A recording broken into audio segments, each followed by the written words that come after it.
معزز سامعین اکرام، السلام علیکم ورحمۃ اللہ وبرکاتہ۔ ذوالحجہ کے 4 اعمال۔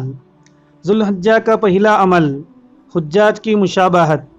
نبی اکرم صلی اللہ علیہ وسلم کا ارشاد ہے کہ جب تم میں سے کسی کو قربانی کرنی ہو تو جس وقت وہ ذوالحجہ کا چاند دیکھے اس کے بعد اس کے لیے بال کاٹنا اور ناخن کاٹنا درست نہیں۔ چونکہ یہ حکم نبی اکرم صلی اللہ علیہ وسلم سے منقول ہے، اس واسطے اس عمل کو مستحب قرار دیا گیا ہے کہ قربانی کرنے والا آدمی اپنے ناخن اور بال اس وقت تک نہ کاٹے جب تک قربانی نہ کر لے۔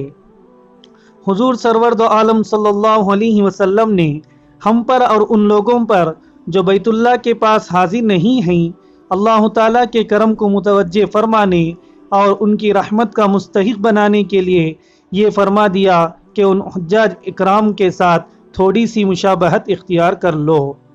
دوسرا عمل 9 ذوالحجہ کا روزہ۔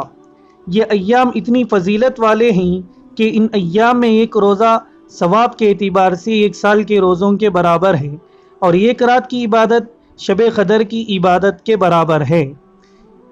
اس سے اس بات کی طرف اشارہ ہے کہ ایک مسلمان جتنا بھی ان ایام میں نیک اعمال اور عبادات کر سکتا ہے وہ ضرور کرے۔